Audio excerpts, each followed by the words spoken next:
بسم الله الرحمن الرحيم.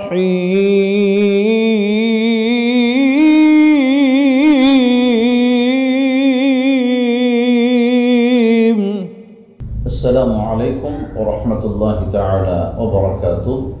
هدية المسلمين في تجويد القرآن என்ற கிதாபின் இன்று நாம் பார்க்க உள்ள பாடம் அஹ்காமுல் மத். தஜ்வீதிலே மிக முக்கியமான சட்டங்களில் ஒன்று மத்துடைய சட்டங்கள். மத்து என்று சொன்னால் என்ன? நீட்டுதல் என்று பொருள். அதாவது மத்துடைய எழுத்துக்களை, மத்துடைய எழுத்துக்கள் என்ன அப்படிங்கிறது ஏற்கனவே நம்ம சொல்லியிருக்கிறோம். அலிஃப், வாவ், யா. அலிஃபிற்கு முன்னால் ஜபர், வாவ் சுக்குன் பெற்று அதற்கு முன்னால் பேஷ், யா சுக்குன் பெற்று அதற்கு முன்னால் ஜேர். நூ, ஹி, ஹா இந்த உதாரணங்களை சொல்லியிருக்கோம். ஞாபகத்தில் நாம் வைத்துக் கொள்ள வேண்டும்.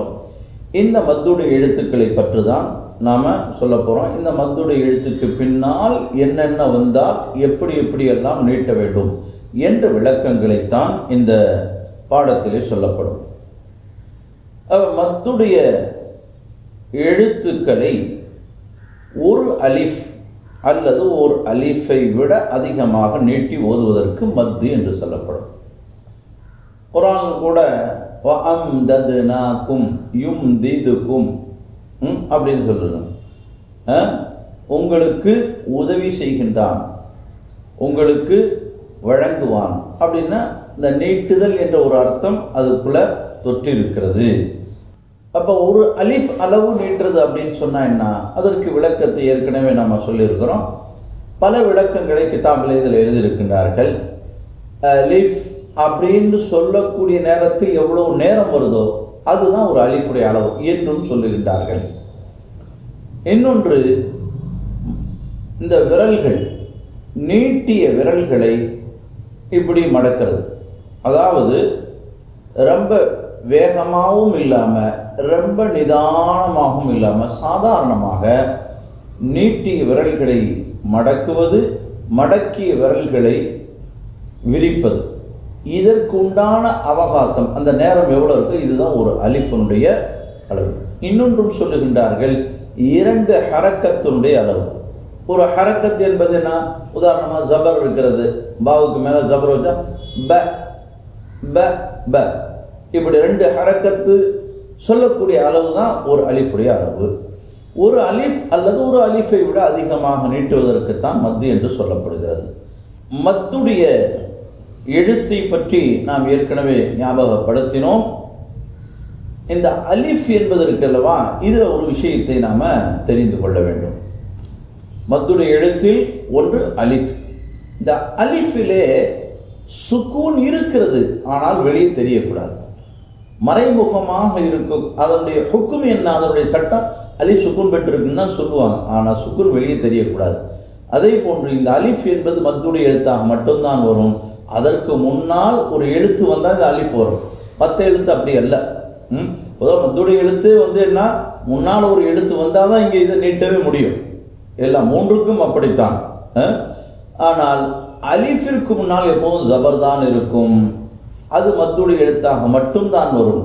மற்ற 2 எழுத்து இருக்கிறத, வாவ் யா இருக்கிறத, அது மத்துடைய எழுத்தாகவும் வரும், மத்து இல்லாத எழுத்தாகவும் வரும்.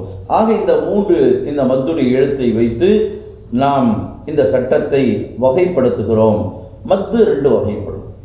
முதலாவது மத்துன் அஸ்லியுன், இரண்டாவது மத்துன் ஃபரஇயுன். அசலான மத்து, அதிலிருந்து பிரிந்த கிளை. ஃபரஇ என்று சொன்னால் கிளை, பிரிந்தது. மத்துன் ஃபரஇயுன். மத்து அஸ்லியை பற்றி நாம விளங்கிக் கொள்வோம். மத்துடைய எழுத்திற்கு பின் ஹம்சா அல்லது சுக்குன் இல்லை என்றால் அதற்கு மத்துன் அஸ்லியுன் என்று கூறப்படும். மத்துடைய எழுத்து அலிஃப் வாவ் யா இருக்குல்லவா, இதற்கு பின்னால் ஹம்சாவோ அல்லது சுக்குனோ இல்லை அப்படின்னா அங்கே நீட்டப்படக்கூடிய மத்திற்கு பெயர் மத்துன் அஸ்லியுன். உதாரணமாக قال قيل قولوا இப்போ கால அப்படிங்கிறதுல காஃபுக்கு பின்னாடி அலிஃப் மத்துடைய எழுத்து வந்திருக்கிறது. அந்த மத்துடைய எழுத்திற்கு பின்னால் லாம் வந்திருக்கிறது. அப்ப எது இல்லை? ஹம்சாவும் இல்லை, சுக்கூனும் இல்லை. எனவே இங்கு நீட்டப்படக்கூடிய மத்து மத்துன் அஸ்லியுன். இதை ஒரு அலிஃப் நீட்ட வேண்டும். இதனுடைய அளவை நம்ம சொல்றோம். மத்திய அஸ்லியினுடைய அளவு என்னன்னு சொன்னா ஒரு அலிஃப் தான் அந்த மத்திய அஸ்லியினுடைய அளவாக இருக்கிறது. குயில அப்படிங்கிறது அப்படித்தான். காஃபுக்கு பின்னாடி யா மத்துடைய எழுத்து வந்திருக்கு, அதுக்கு பின்னாடி லாம் வந்திருக்கிறது. அங்கே சுக்கூனோ அல்லது ஹம்சாவோ இல்லாத காரணத்தினால் இந்த மத்திய அஸ்லி ஓலு என்பதிலும் வாவிற்கு பின்னால் லாம் வந்திருக்கிறது. அங்கே ஹம்சாவோ சுக்கூனோ இல்லை. அடுத்து மத்துன் ஃபரஇய்யுன். ஏன்னா அதுதான் அசல். ஒரு மத்து அப்படின்னு சொன்னா அசல் என்ன? அதுதான், அதிலிருந்து பிரியக்கூடியது தான் இந்த இது. மத்து ஃபரஇ என்று சொன்னால் எதற்கு சொல்வது? மத்துடைய எழுத்திற்கு பின்னால் ஹம்சா அல்லது சுக்குன், ஹம்சா அல்லது சுக்குன், இந்த ரெண்டுல ஏதாவது ஒன்று வந்துருச்சுன்னா அதுக்கு பேர் மத்தே ஃபரஇ என்று சொல்லப்படும். உதாரணமாக இப்ப ஜா அலிஃப் வந்திருக்கு, ஜீமுக்கு பின்னாடி அலிஃப், அதுக்கு பின்னாடி ஹம்சா வந்துருச்சு. இப்ப இது என்ன? மத்தே ஃபரஇ. அதே போல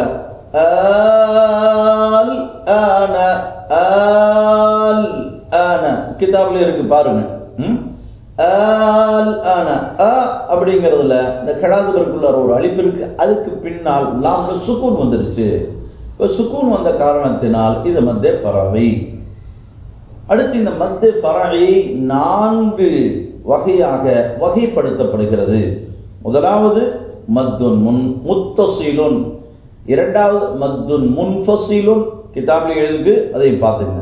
மூணாவது மத்துன் லாசிமுன், நாலாவது மத்துன் ஆரிதியுன். இந்த 4ஐயும் நாம விரிவாக ஒன்றொன்றாக பார்ப்போம். மத்துன் முத்தசிலுன். முத்தசில் அப்படின்னு சொன்னா என்ன அர்த்தம்? சேர்ந்து இருக்கக்கூடியது. இத்திசான் முத்தசிலுன், சேர்ந்திருக்குதல் அப்படிங்கிற அர்த்தம். இங்க என்ன சேர்ந்து இருக்கிறது அப்படின்னா மத்துடைய எழுத்திற்கு பின்னால் ஹம்சா வந்தால், மத்துடைய எழுத்திற்கு பின்னால் ஹம்சா வந்தால், அந்த ஹம்சா ஒரே வார்த்தையில் வந்தால், அதாவது மத்துடைய எழுத்தும் ஹம்சாவும் ஒரே வார்த்தையில் இருக்க வேண்டும். அப்படி வந்தால் இந்த மத்திற்கு மத்துன் முத்தசிலுன் என்று சொல்லப்படும். இதற்கு இன்னொரு பெயரும் இருக்கிறது, மத்துன் வாஜிபுன். மத்துன் வாஜிபுன் என்று சொல்லப்படுகிறது. இப்ப மத்தே ஃபரஇய உங்களுக்கு நல்லா விளங்குறதுக்கு இப்படி நீங்க விளங்கிக் கொள்ளுங்க. மத்தே ஃபரஇய என்ன செய்யுங்க, இந்த 4 வகையாக பிரிச்சிருக்கேன். முத்தசில், முன்ஃபசில், லாசிம், ஆரித். இதை 2ஆ பிரிக்கணும். எப்படின்னா ஹம்சாவை கொண்டு 2 வகை வருது, சுக்கூனை கொண்டு 2 வகை வருது. ஹம்சாவை கொண்டு வரக்கூடிய மத்தே ஃபரஇ மத்தே முத்தசில், மத்தே முன்ஃபசில். சுக்கூனை கொண்டு வரக்கூடிய மத்தே ஃபரஇ 2, ஒன்று மத்தே லாசிம், அடுத்தது மத்தே ஆரித். இப்படி நாம் பார்ப்போம். இப்போ முதலாவதான மத்தே முத்தசிலை பற்றி நாம் பார்த்தோம். அதற்கு என்ன உதாரணம்? கிதாபில் எழுதப்பட்டிருக்கு, அதை பார்த்து நீங்க விளங்கிக் கொள்ளுங்க. சரியான முறையில நாம அதை உச்சரிக்க வேண்டும்.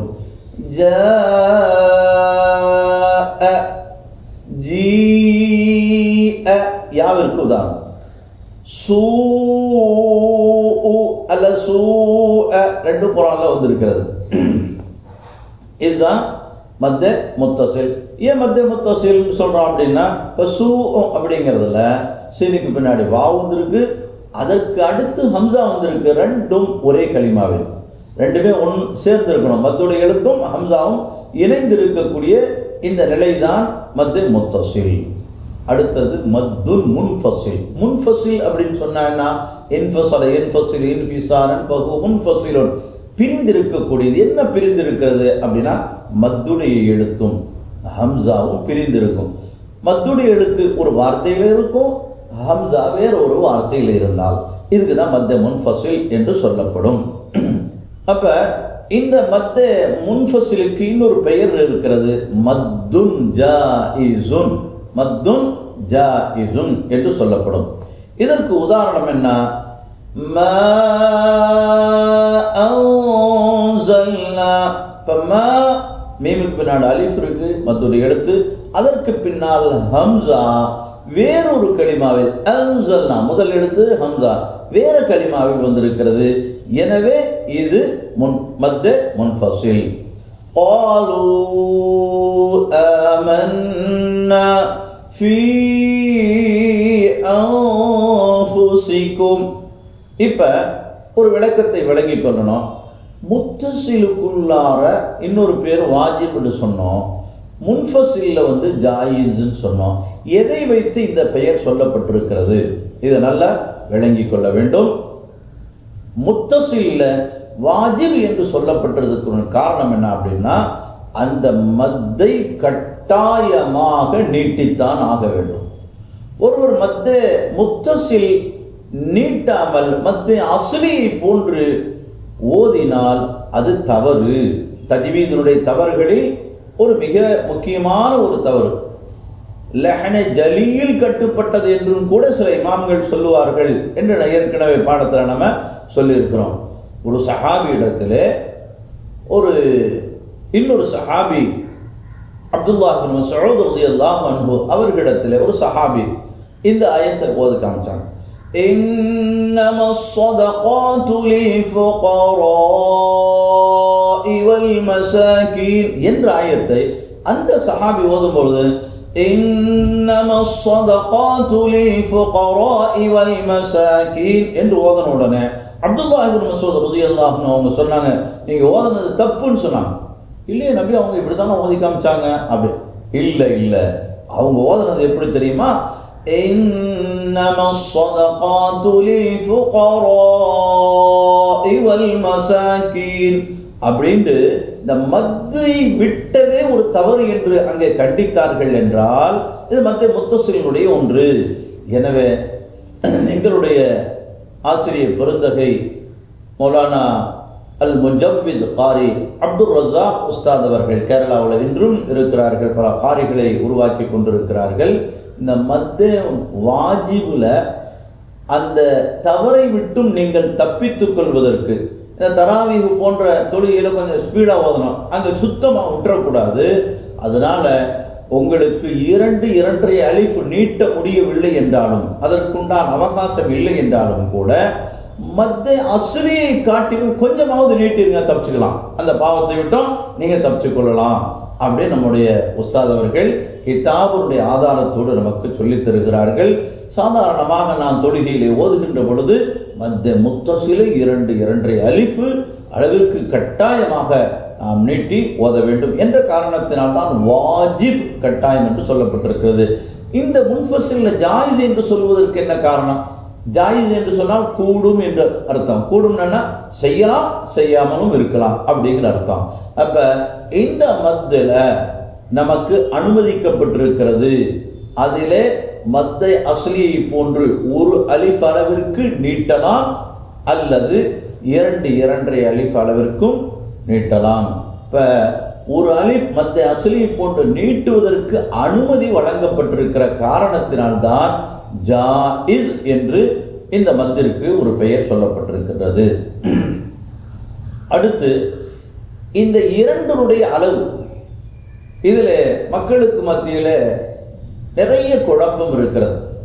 மத்திய முத்தசில் என்பதற்கு குர்ஆன்ல பாத்தீங்கன்னா அந்த மேல இருக்கக்கூடிய அடையாளம் மேல இப்படி போட்டிருக்காங்கல்லவா, அது கொஞ்சம் பட்டையா இருக்கும். முத்தசில்ல முன்ஃபஸில்ல கொஞ்சம் லைட்டா இருக்கும். அதனால என்ன செய்வாங்க, இது பெரிய மத்து, இது சின்ன மத்து என்று சொல்லி வித்தியாசம் காட்டுவார்கள். அதை 3 அலிஃபும் இதை 2 அலிஃபும் நீட்டி இப்படி செய்யக்கூடிய நிலை இருக்கிறது. அப்ப அப்படி ஒன்று இருக்கிறதா அப்படின்னா, அரபியினுடைய முஅத்தபரான மிக முக்கியமான கிதாபுகள் எல்லாவற்றிலும் 2ற்கும் ஒரே அளவைத்தான் நமக்கு குறிப்பிடுகின்றார்கள்.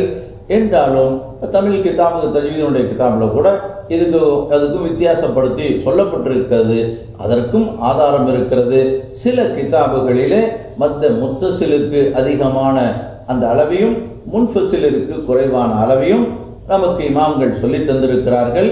அதுவும் சரியானதுதான். என்றாலும் கூட ஏற்றமானது என்ன அப்படின்னா முத்தசில் முன்ஃபசில் ரெண்டுக்குமே ஒரே அளவு. என்ன அளவு? 2 அலிஃப் அல்லது 2 அலிஃப், ரெண்டுல எதையாவது ஒன்றை தேர்ந்தெடுத்துக் கொள்ளலாம். ஆனால் என்ன இதுல அப்படின்னு சொன்னா, ஒருத்தர் ஆரம்பிக்கின்ற பொழுது 2 அலிஃபை தேர்ந்தெடுத்துக் கொண்டால் முடிக்கும் வரை 2 அலிஃபே வரும். 2 அலிஃப் தேர்ந்தெடுத்துக் கொண்டால் முடிக்கும் வரை 2 அலிஃபே வரும். முதல் ஆயத்துல 2, இரண்டாவது ஆயத்துல 2, அப்புறம் 2, அப்புறம் 2, இப்படி மாறி மாறி ஓதுறதுக்கு அல்லவா இது முறைக்கு மாற்றமான ஒன்றாக இருக்கிறது. மத்துடைய மத்திய ஃபரஇல் அடுத்த வகை மத்துன் லாசிமுன். மத்து லாசிம் என்று சொன்னால் என்ன?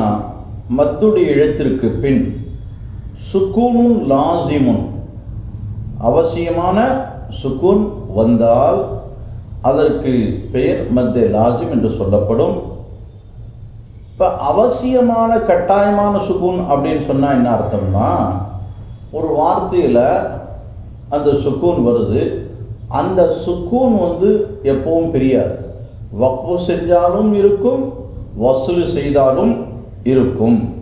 அப்படிப்பட்ட அந்த சுக்கூனுக்கு பெயர்தான் சுக்கூனுன் லாசிமுன் என்று சொல்லப்படும்.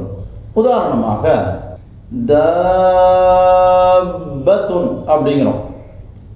இந்த தா அலிஃபுக்கு பின்னால், தாலுக்கு பின்னால் அலிஃப் இருக்கு, தாலுக்கு பின்னால் இப்பத்துன், இந்த தஷ்தீது இருக்கு. தஷ்தீதுல ஒரு சுக்கூன் இருக்கும். பொதுவாக எங்க ஷத்து இருக்குதோ ஒரு சுக்கூனும் ஹரக்கத்தும் சேர்ந்தது தான் அந்த தஷ்தீதுடைய நிலையாக இருக்கிறது. அப்ப இந்த தபத்துன் அப்படிங்கிறதுல பாவுல ஷத்து இருக்கு, அந்த ஷத்துக்குள்ளார சுக்கூன் இருக்கு. அந்த சுக்கூனை எப்பொழுதும் நம்ம பிரிக்க முடியாது. தபத்துன் அப்படின்னு பின்னாடி சேர்த்து ஓதனாலும் அப்படித்தான். தப அங்க வக்ஃப் செஞ்சு நிறுத்தினாலும் அதுக்குள்ளார இருக்கும். அதே போலதான் அல் அன, இந்த லாம்ல சுக்கூன் இருக்குல்லவா, இதை நிறுத்தினாலும் வசூல் செய்தாலும் அந்த சுக்கூன் போகாது. இது போன்ற சுக்கூனுக்கு தான் சுக்கூனை லாசிம் என்று சொல்லப்படும். இப்ப மத்துடைய எழுத்திற்கு பின்னால் சுக்கூனை லாசிம், அவசியமான சுக்கூன் வந்தால் அந்த மத்திற்கு மத்து லாசிம் என்று சொல்லப்படும். இந்த மத்து லாசிம் 4 வகை இருக்கிறது. ஒன்றாவது கலிமி முசக்கல், இரண்டாவது கலிமி முகஃபஃப், மூணாவது ஹர்ஃபி முசக்கல், நாலாவது ஹர்ஃபி முகஃபஃப்.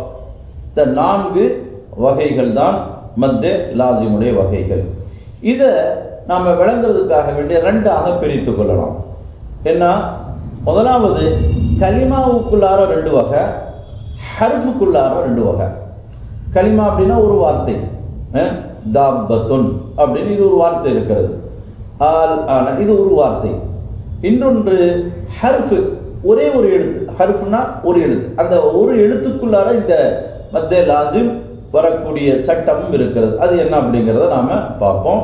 முதலாவதாக கலிமாவிற்குள் வரக்கூடிய இந்த மத்து, முதலாவது கலிமி முசக்கல். கலிமி முசக்கல், கலிமி முசக்கல் அப்படின்னு சொன்னா என்ன அர்த்தம்? ஒரே வார்த்தையில் மத்துடைய எழுத்திற்கு பின் தஷ்தீதுள்ள எழுத்தில் சுக்கூன் வறுமையானால் கலிமி முசக்கல் என கூறப்படும். இப்ப ஒரு வார்த்தை, இப்ப உதாரணமாக நம்ம என்ன சொல்லியிருக்காங்க, தபத்துன்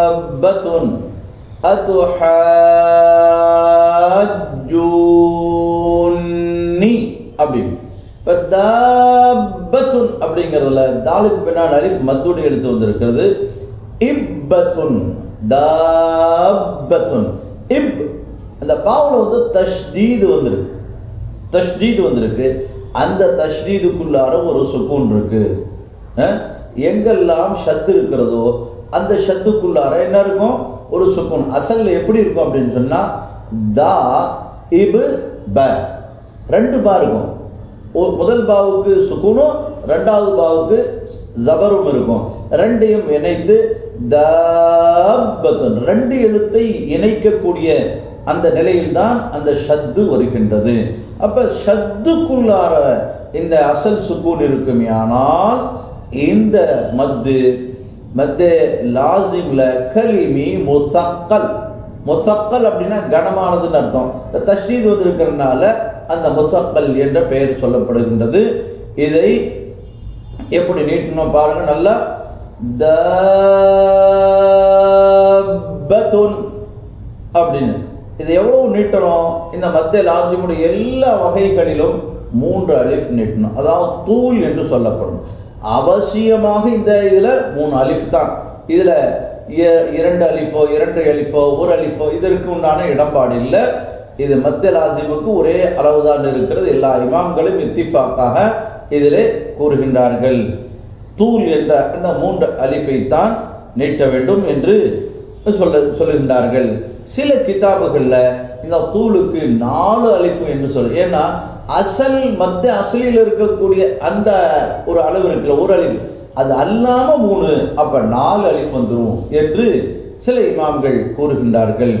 ஆக இந்த தூள் தான் என்பது மத்திய லாசிமினுடைய அளவாக இருக்கிறது.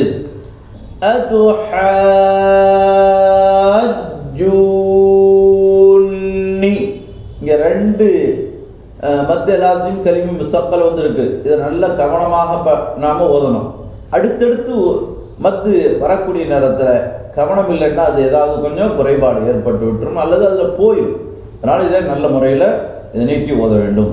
இரண்டாவதாக கலிமி முஹஃபஃப். இது என்ன கலிமி முஹஃபஃப்? ஒரே வார்த்தையில் மத்துடைய எழுத்திற்கு பின் சுக்குனை லாசிம், அதாவது அசல் சுக்குன் வறுமையானால் அதற்கு கலிமி முஹஃபஃப் என்று சொல்லப்படும். உதாரணமாக குர்ஆன்ல சூரத் யூனுஸ்ல 2 இடத்துல வந்திருக்கிறது. ஆல் ஆன எழுதப்பட்டிருக்கு. கிதாப்ல பாருங்க. ஆல் ஆன இந்த அ அப்படி ஹம்சாவுக்கு மேல என்ன இருக்கு? ஒரு அலிஃப் இருக்குது. கடா ஜபர் இருக்கு, அதுக்குள்ளார ஒரு அலிஃப் இருக்கிறது. அலிஃபிற்கு பின்னால் லாம் சுக்கூன் பெற்றிருக்கிறது. இது ஷத் இல்லை. ஷத் இல்லாமல் வெறுமனே சுக்கூன் இருக்கிறது. இந்த மத்திற்கு தான் என்ன சொல்லப்படும்? கலிமி முஹஃபஃப் என்று சொல்லப்படும். லேசானது. ஏன்னா முஸ்தக்மல் கனமா இருக்கும், இது லேசானது என்று அர்த்தம். இப்போ இது நம்ம அதே அளவுக்கு நீட்டணும். எப்படி?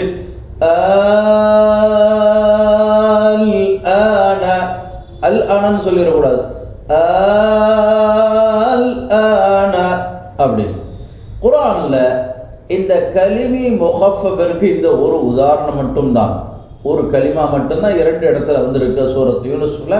இது தவிர வேற எந்த உதாரணமும் இல்லை என்பதை நாம விளங்கிக் கொள்ள வேண்டும். அடுத்து 3வது வகை ஹர்ஃபை பற்றி நாம பார்க்க இருக்கணும். ஹர்ஃபி முஸக்கல், ஹர்ஃபி முஹஃபஃப். இதை கொஞ்சம் நாம விளங்கினாதான் இதனுடைய இது சரியான முறையில் நாம ஓத முடியும். இப்போ நாம இந்த போர்டில் நம்ம எழுதி போடுவோம், அதை நல்லா பார்த்துக்கொள்ளுங்க. ஹர்ஃபி முஸக்கல், ஹர்ஃபி முஸக்கல். அதில் கிதாபில் பாருங்க, சொல்முறை எழுத்தில், அதாவது ஹுரூஃபே முகத்தாத்தில் மத்துடைய எழுத்திற்கு பின் தஷ்தீதுள்ள எழுத்தில் சுக்கூன் வருமானால், தஷ்தீதுள்ள எழுத்தில் சுக்கூன் வருமையானால் அதற்கு பெயர் தான் ஹர்ஃபி முஸக்கல் என்று சொல்லப்படும்.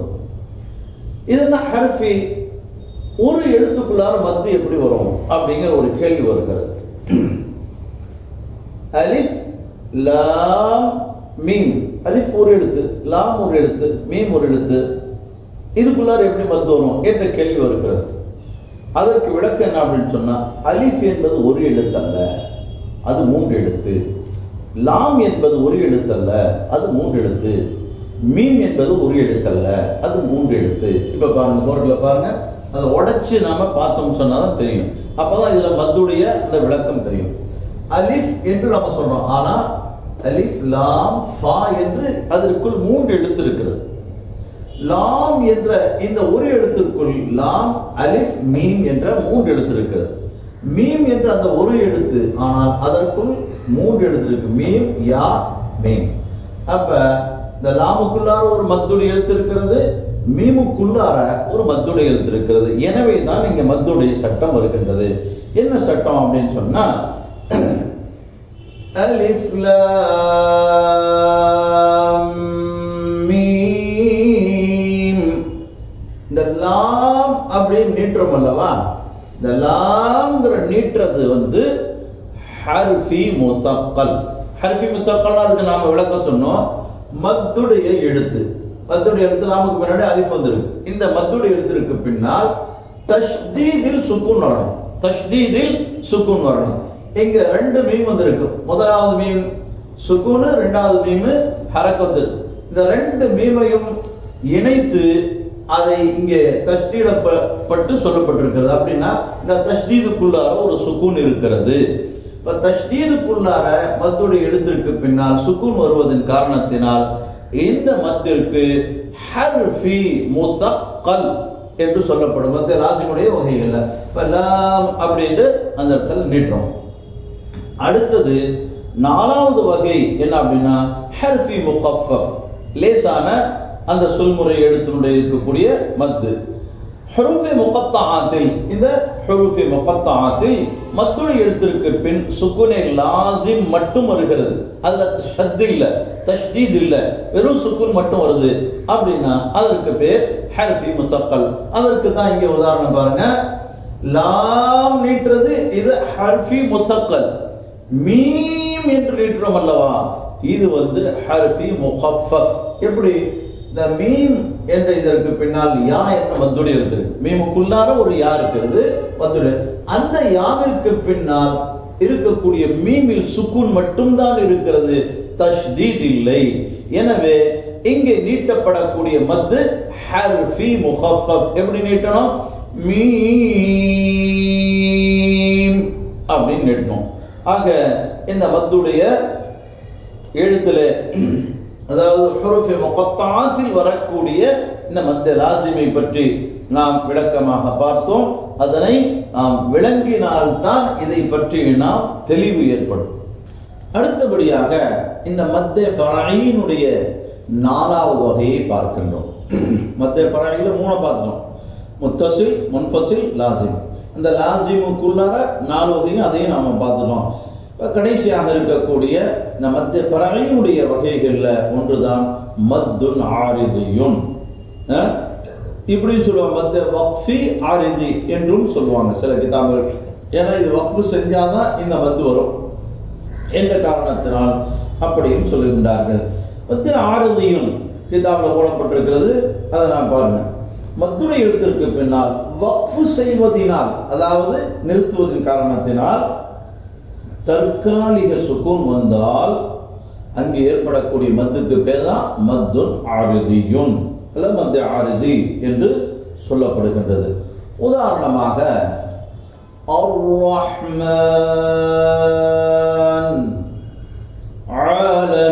ஆலமீன், யஅலமூன், அலிஃப், யா, வாவ் மூன்றுக்கும் இதில் உதாரணம் சொல்லப்பட்டிருக்கிறது.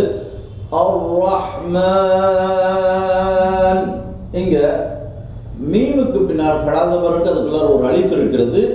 அந்த அலிஃபிற்கு பின்னால் நூனில் சுக்கூன் வந்திருக்கிறது. இது அசல் சுக்கூன் அல்ல, தற்காலிகமாக வக்ஃபு செய்வதனால், நிறுத்துவதன் காரணத்தினால் ஏற்பட்டிருக்கக்கூடிய சுக்கூனாக இருக்கிறது. அசல் எப்படி ஓதும்? அர்-ரஹ்மானு அல்லமல் குர்ஆன். நூ தான் இருக்கு. அந்த நூங்கிற பேஷை எடுத்துட்டு இன் அப்படின்ட்டு சுக்கூன் வைக்கிறோம். இது தற்காலிகமான சுக்கூன். இந்த மத்திற்கு பேர் மத்துன் ஆரிதியுன் என்று சொல்லப்படுகின்றது. இந்த மத்திய ஆரிதியில எவ்வளவு நீட்டணும் அப்படின்னு சொன்னா 3 அளவுகளை நமக்கு இமாம்கள் சொல்லித் தருகிறார்கள். முதலாவது தூல் என்று சொல்லக்கூடிய 3 அலிஃப் நீட்டலாம். இரண்டாவதாக தவசுத் என்று சொல்லக்கூடிய 2 அல்லது 2 நீட்டலாம். மூணாவதாக கொஸ்ர் என்று சொல்லக்கூடிய மத்திய அசலியுடைய அளவு இருக்கிறதுல 1 அலிஃப் அளவிற்கு நீட்டலாம். இப்படி 3ம் அனுமதிக்கப்பட்டிருக்கிறது மத்திய ஆரிதியில. ஆனால் ஏற்றமானது என்ன அப்படின்னு சொன்னா தூல் என்ற அளவுதான் ஏற்றமானது. அதற்கடுத்தது தவசுத், அதற்கடுத்தது கஸ்ர் என்று இமாம்கள் நமக்கு சொல்லி தந்திருக்கிறார்கள். ஆனால் இதிலே ஒரு விஷயத்தை நாம் விளங்கிக் கொள்ள வேண்டும். நாம் ஓத ஆரம்பிக்கின்ற பொழுது இந்த 3ல எதையாவது ஒன்றை தேர்ந்தெடுத்துக் கொண்டால் அதே பிரகாரம் தான் முடிக்கும் வரை இருக்க வேண்டும். உதாரணமா அல்ஹம்துலில்லாஹி ரப்பில் ஆலமீன். இப்ப நம்ம தூளை தேர்ந்தெடுத்துக்கணும்னா கடைசி முடிக்கிற வரைக்கும் அதே தான் இருக்கணும். எப்படி? அர்-ரஹ்மானிர் ரஹீம் மாலிகி யௌமித்தீன் இய்யாக நஅ்புது வ இய்யாக நஸ்தஈன். எல்லாம் ஒரே அளவாக இருக்கணும். எப்படி இருக்கக்கூடாது அப்படின்னு சொன்னா, முதல் ஆயத்தா தூளு, அப்புறம் தவஸ்ஸுத், அப்புறம் கஸ்ர். எப்படி? அல்ஹம்துலில்லாஹி ரப்பில் ஆலமீன் அர்-ரஹ்மானிர் ரஹீம் மாலிகி யௌமித்தீன். இப்படி தூளு, கஸ்ர், அப்புறம் தவஸ்ஸுத், இப்படி மாறி மாறி வர்றது கூடாது என்று நமக்கு இமாம்கள் சொல்லித் தருகிறார்கள். இந்த மத்திற்கு மத்திய ஆரிதி என்று சொல்லப்படுகின்றது. அடுத்தது கடைசியாக இந்த மத்துடைய வகைகளிலே ஒன்றை பற்றி நாம் அறியவிருக்கின்றோம். அதற்கு முன்னால் லீனுடைய எழுத்து. இப்ப மத்துடைய எழுத்து நம்ம தெரிஞ்சு கொண்டோம், அது வாவு அலிஃப் யா என்பதை நாம் தெரிந்து கொண்டோம். அதே போன்ற லீனுடைய எழுத்து, மிருதுவாக ஓதக்கூடிய எழுத்து. லீன், லீன் என்று சொன்னாலே மிருது அப்படின்றாரு. லீனுடைய எழுத்து 2 எழுத்து. அது என்ன எழுத்து அப்படின்னு சொன்னா, முதலாவது சுக்கூன் பெற்ற யா, அதற்கு முன்னால் ஜபர் இருப்பது. சுக்கூன் பெற்ற யா வந்து அதுக்கு முன்னாடி பேஷ் வந்தால் அது மத்துடைய எழுத்து. ஆனால் லீனுடைய எழுத்து என்ன அப்படின்னா, சுக்கூன் பெற்ற யா அதுக்கு முன்னால ஜபர் வருவது, சுக்கூன் பெற்ற வா அதற்கு முன்னால் ஜபர் வருவது. இந்த 2 எழுத்தும் லீனுடைய எழுத்தாக இருக்கிறது. இந்த லீனுடைய எழுத்தை வைத்து மத்திய லீன் ஏற்படுகின்றது. அது எப்பொழுது ஏற்படுகின்றது அப்படின்னு சொன்னா, இந்த லீனுடைய எழுத்திற்கு பின்னால் சுக்கூன் வந்தால், லீனுடைய எழுத்து வருகிறது, அதற்கு பின்னால் ஒரு சுக்கூன் வந்தால் அங்கே ஏற்படக்கூடிய மத்திற்கு பேர் மத்துன் லீனுன், மத்தே லீன் என்று சொல்லப்படுகிறது. அது 2 வகையாக பிரிகிறது. ஒன்று, இந்த மத்த லீனுக்கு ஒரு உதாரணத்தை நாம முதல்ல விளங்கிக் கொள்ளலாம். பாருங்க, அப்படிங்கிறோம். இந்த அப்படிங்கிறதுல தாவுக்கு பின்னாடி யா வந்திருக்கிறது. யா சுக்குன் பெற்று அதுக்கு முன்னாடி ஜபர் வந்திருக்கு. இது லீனுடைய எழுத்தாக இருக்கிறது. அதற்கு பின்னால் ரா வந்திருக்கு, அதுல சுக்குன் வந்திருக்கு. இங்க நாம நீட்டணும், இங்க வந்து நீட்டணும். இந்த மத்துக்கு பேர் தான் என்ன? மத்தே லீன் என்று சொல்லப்படுகிறது. என்று இதுல 2 வகை இருக்கிறது. முதலாவது மத்தலீன் லாசிம். மத்தலீன் லாசிம் இது எங்க ஏற்படுகிறது அப்படின்னு சொன்னா, ஹுரூஃபே முகத்தாத், சொல்முறை எழுத்துக்களான ஏற்கனவே சொன்ன அலிஃப் லாம் மீம் யாசீன், இதெல்லாம் சொல்முறை எழுத்துக்களான ஹுரூஃபே முகத்தாத். இந்த ஹுரூஃபே முகத்தாத்தில் லீனுடைய எழுத்திற்கு பின்னால் அங்கே சுக்கூன் வருகிறது. ஹுரூஃபே முகத்தாத்துக்குள்ளார லீன் எழுத்து வந்திருக்குது. அந்த லீனுடைய எழுத்துல என்ன இருக்கும்? அதற்கு பின்னால் ஒரு சுக்கூன் வருகின்றது. அது சுக்கூனை லாசிம், அவசியமான சுக்கூனாக இருக்கிறது என்றால் அந்த இடத்திலே ஏற்படக்கூடிய மத்திற்கு பெயர் மத்தே லீன் லாசிம் என்று சொல்லப்படும். இது எங்க இருக்கிற? உதாரணமாக குர்ஆன்ல 2 இடத்துல வந்திருக்கிறது. முதலாவது சூரத்து மர்யம்ல காஃப் ஹா யா ஐன் ஸாத். இத நல்ல பொருள்ல நீங்க பார்த்து அதனை விளங்கிக் கொள்ளுங்க. ஐன் அப்படிங்கிறது எப்படி? ஐன் என்பதுல யா, இது லீனுடைய எழுத்து. எப்படி லீனுடைய எழுத்து? யா சுக்கூன் பெற்று அதுக்கு முன்னாடி ஜபர் வந்திருக்கு, அதனால இது லீனுடைய எழுத்து. இந்த லீனுடைய எழுத்துக்கு பின்னால சுக்கூன் வந்திருக்கிறது. ஹுரூஃபே முகத்தாத்தில் இருக்கக்கூடிய அந்த சுக்கூன் அது கட்டாயமான சுக்கூனாக இருக்கிறது. எனவே இந்த சுக்கூன் வந்திருக்கிற காரணத்தினால் இதில் ஏற்படக்கூடிய இந்த மத்து ஐன், இத மத்து லீன் லாசிமாக சொல்லப்படுகின்றது. சூரத்து மரியம்ல நல்ல கவனமாக ஓத வேண்டும். இதுல 2 சட்டம் இருக்கிறது. இதுல 2 சட்டம் இருக்கும். என்ன? காஃப் ஹா யா, அது வெறும் மத்து, மத்திய அசலியுடையது. ஐன் அப்படின்னு வரக்கூடிய இடத்துல இந்த நூனுக்கு பிறகு சாது வருது. சுக்கூன் பெற்ற நூனுக்கு பின்னால் சாது இஃபாவுடைய எழுத்து வந்திருக்கிறது. எனவே இஃபாவுடைய சட்டமும் வரும், மத்த லீன் லாசிமுடைய சட்டம் வரும். ரெண்டு இந்த இடத்துல நாம பேணி அதை நாம் ஓத வேண்டும். கவனக்குறைவில் அது நிறைய பேர்கள் செய்யாம அதை விட்டுறாங்க. அதில் நாம கவனமாக எப்படி ஓதணும், நல்லா கவனிங்க.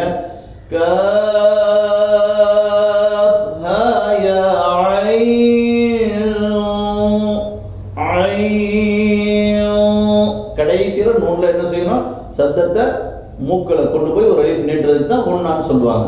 இஃபாவும் அங்க மறைச்சு உன்னாவும் செய்யணும்.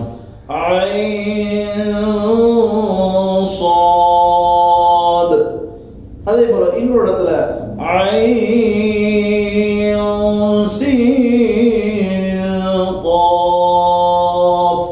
அங்கே என்ன செய்யணும், இஃபாவும் செய்ய வேண்டும், மத்த லீன் லாசிம் ஏற்படுகின்றது. குர்ஆன்ல இந்த இரண்டு இடத்துல தான் மத்த லீன் லாசிமுடைய சட்டம் வருகின்றது. அடுத்து மத்த லீனுடைய இன்னொன்று வகை மத்த லீன் ஆரில். மத்த லீன் ஆரிதாக இருக்கிறது. இந்த மத்த லீன் ஆரில் என்பது எங்க இருக்கிறது அப்படின்னு சொன்னா, ஒரு கலிமாவுடைய முடிவிலே. உதாரணமாக சூரத்து குரைஷ்ல